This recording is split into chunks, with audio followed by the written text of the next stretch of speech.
IDream media ప్రేక్షకులందరికీ స్వాగతం సుస్వాగతం. నా పేరు ప్రియదర్శన్. నాతో పాటు రెహమాన్ గారు ఉన్నారు, ఆస్ట్రో న్యూమరాలజిస్ట్. ఒక చిన్న అపాయింట్మెంట్ మీ జీవితాన్ని మారుస్తుంది అంటే ఎవరు ఎందుకు కాదంటారు? సో ఆయన అదే అంటున్నారు, ఒక అపాయింట్మెంట్ తీసుకోండి మీ జీవితాన్ని మార్చుకోండి అని. మాట్లాడదాం. సార్ నమస్తే.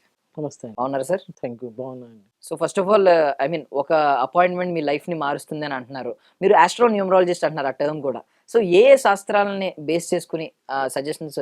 ఇక్కడ మనకి సంఘంలో చాలా మంది ఆస్ట్రాలజిస్టులు ఉన్నారండి. ఓన్లీ ఆస్ట్రాలజిస్ట్ని కలవడం వల్ల మీకు ఉపయోగం లేదు. చాలా మంది న్యూమరాలజిస్టులు ఉన్నారు. ఓన్లీ న్యూమరాలజిస్ట్ని కలిసినా మీకు ఉపయోగం లేదు. ఇక్కడ ఆస్ట్రో న్యూమరాలజీ లింక్డ్ సబ్జెక్ట్స్ అండి.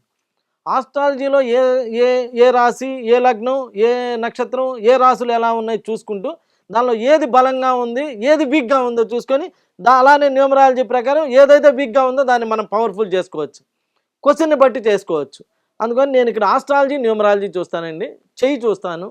చెయ్యి ఒక అద్భుతమైన విషయాన్ని తెలియజేస్తుందండి. చాలామందికి డేట్ ఆఫ్ బర్త్ లేక మాకు వెళ్ళినా ఉపయోగం లేదు అనుకుంటారు. అలా ఏం అనుకోక్కర్లేండి. చెయ్యి చూస్తాను, అద్భుతమైన విషయాన్ని చెప్తాను. చెయ్యి ఫేస్ రీడింగ్ చూస్తాను, సిగ్నేచర్ అనాలిసిస్ చేస్తాను. ఎంతమంది ఇక్కడ సాఫ్ట్వేర్ ఇంజనీర్లు, ఎంతమంది అమ్మాయిలకి పీసీఓడి ప్రాబ్లమ్స్తో మేము పెళ్లి చేసుకోమని చెప్పి డిసైడ్ అయిన అమ్మాయిలకి పీసీఓడి ప్రాబ్లమ్స్ కూడా తగ్గించి ఎంతోమంది పెళ్లిళ్ళు చేసుకొని పిల్లలకు కూడా నేనే పేర్లు పెట్టడం జరిగింది. ఇది ఎక్కడికక్కడ ఏ మనిషి అయినా ఏదైనా ఒక పని చేసే ముందు అసలు ఎవరినైనా ఒకళ్ళని ఎంక్వైరీ చేసి ఆ పని చేస్తే బాగుంటుందని నేను అంటానండి. నన్ను డైరెక్ట్ కలవద్దు. ఈ వీడియో చూసి అబ్బాయి ఈయనేదో తోపని కలవద్దు. ఎవరికైనా మంచి జరిగిందా లేదా కనుక్కోండి. కనుక్కొని అప్పుడు వచ్చి నన్ను కలవండి. అద్భుతమైనటువంటి రిజల్ట్స్ ఇస్తానండి. ఎంత గట్టిగా మాట్లాడగలుగుతున్నా అంటే దమ్ము ఉండాలండి. దమ్ము ఉంటే సబ్జెక్ట్లో ఎలా అయినా మాట్లాడటానికి వీలవుతుందండి. నేను ఇక్కడ ఏదో ఒక శాస్త్రం ప్రకారం ఏ పెడతాను, బి పెడతాను అంటల్లా. Astrology, numerology, palmistry, graphology, face reading, signature analysis, marriage dates, ఇన్ని విధాలా చూసి మీకు ఒక అద్భుతమైనటువంటి రిజల్ట్స్ ఇవ్వడం జరుగుతుంది. సార్ ఈరోజు ప్రతి ఒక్కరికి జాబ్లో కన్సిస్టెన్సీ ఉండట్లేదు. అంటే పాపం వాళ్ళు కష్టపడి పని చేస్తున్నా కూడా మారాల్సిన సిచ్యువేషన్ వస్తుంది. ఎవ్రీ 2 ఇయర్స్కి ఒకసారి, 1 ఇయర్కి ఒకసారి జాబ్ చేంజ్ అవుతూ ఉన్నారు. అసలు ఇది మనకి సరైన కెరియరా కాదా అనే డైలమా కూడా చాలా మందిలో ఉంది. సో న్యూమరాలజీ ప్రకారం కానీ, ఆస్ట్రాలజీ ప్రకారం కానీ దీనికి సొల్యూషన్ చెప్పొచ్చా? ఆస్ట్రాలజీలో మీరు ఎవరికి ఫోన్ చేసినా వృత్తి స్థానం 10వ స్థానం. ఇక్కడ నుంచి నెక్స్ట్ స్టాప్ లకిడి కప్పులు, next stop habits, next stop కోటి ఎలా ఉంటుందో దానిలో 12 గ్రహాలు ఉంటాయి. దానిలో ఏ స్థానం ఏంటి, ఏం చేస్తుంది అనేది క్లియర్గా మన పూర్వీకులు తపస్సు చేసి వాళ్ళ జీవితాలు త్యాగం చేసి ఆ అమ్మగారి దగ్గర నుంచి, అమ్మవారి నుంచి ఆ అకాల్డ్ సైన్సెస్, ఆ అతీంద్రమైన శక్తులు సంపాదించి నెక్స్ట్ జనరేషన్ని మనల్ని చక్కగా బతకమని మనకి ఆ శాస్త్రాన్ని అప్పచెప్పి వెళ్ళారు. వృత్తి స్థానం ఎలా ఉందో చూసుకోవాలి. చాలామంది గవర్నమెంట్ జాబ్ అని కూర్చుంటారు, రాదు. 10 ఏళ్ళు కూర్చున్నా, 15 ఏళ్ళు కూర్చున్నా రాదు.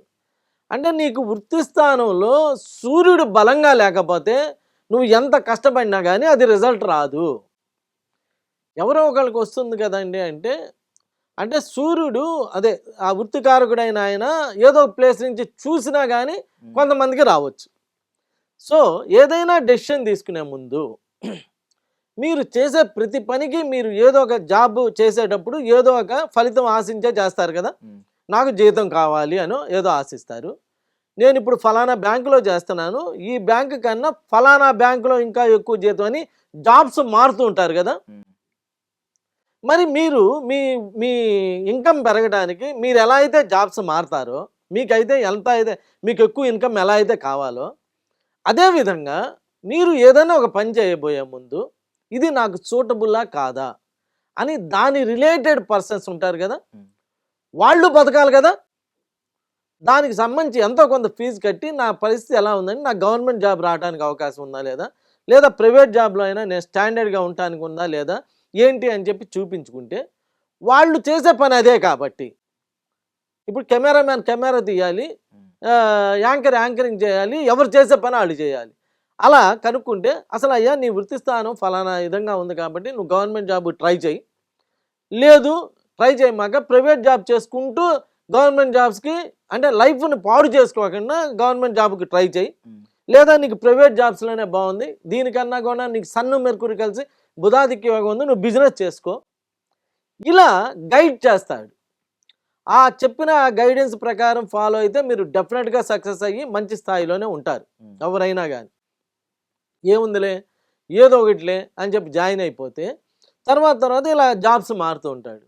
మరి స్టాండర్డ్గా పనిచేసే వాళ్ళు కూడా ఉన్నారుగా. మరి స్టాండర్డ్గా పనిచేసే వాళ్ళు పనిచేస్తూ మనం జాబ్స్ ఎందుకు మారుతున్నాం అనేది ఒకసారి క్వశ్చన్ చేసుకోవాలి కదా. అలా క్వశ్చన్ చేసుకున్నప్పుడు ఆటోమేటిక్గా మీకు ఆన్సర్ దొరుకుతుంది. ఏంటంటే ఎక్కడో తప్పు ఉన్నది, మన జాతీయ చక్రంలో అయినా ఇబ్బంది ఉంది, లేదా మన సంతకంలో అయినా ఇబ్బంది ఉంది, లేదా మన పేరులో అయినా ఇబ్బంది ఉంది, ఎక్కడో ఇబ్బంది ఉంది. దాన్ని చిన్న కరెక్షన్ చేసుకోవటం వల్ల లైఫ్ను ఆనందమయం చేసుకోవడానికి వీటన్నిటికీ అవకాశం ఉంటుంది. అవునా అంటే ఈ రోజున అన్ని ఫోనే, అంతా మీ చేతిలోనే ఉంది. అవునా కాదా అనేది మీ ఫోనే చెప్తూ ఉంటుంది. ఫోన్ చెప్పిందంటే అది యూనివర్సల్ ప్రొడక్షన్, అంతే కదా. ఎవరికి పడితే వాళ్ళకి ఎలా పడితే అలా చెప్పదు కదా. ఫోన్ చెప్పిందంటే యూనివర్సల్ ప్రొడక్షన్.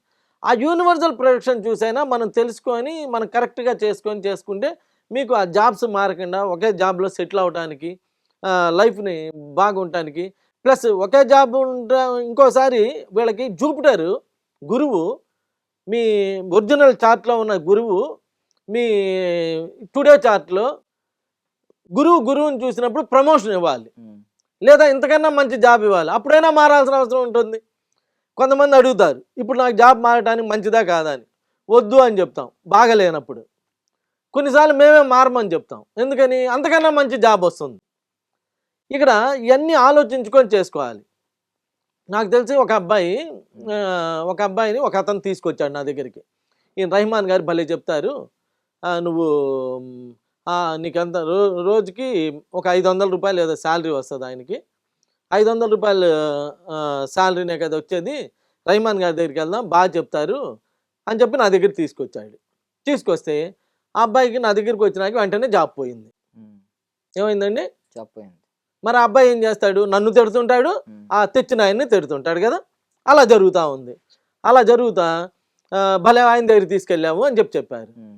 ఆ ఇంటి పక్కన ఆయన ఈయన 2-3 రోజుల నుంచి ఖాళీగా ఉంటుంది చూసి, ఏంది ఖాళీగా ఉంటున్నావు ఏంటంటే, ఇలా నేను జాబ్ పోయిందండి, భలే ఆయన దగ్గరికి తీసుకెళ్ళాడు అని చెప్పి ఏదో ఆయన చెప్పాల్సిన వేలో చెప్పాడు. అక్కడ ఆయనకు వచ్చే 500కి టైం లేదు, ఏమీ లేదు, ఎక్కువ వర్క్ చేయాలి, అంత ఇబ్బంది పడుతున్నాడు. అతనికి నేను చెప్పాను, నీకు మంచి జాబ్ వచ్చి బాగా సెటిల్ అవుతావు అని చెప్పాడు. అక్కడ తీరా జాబ్ పోయింది.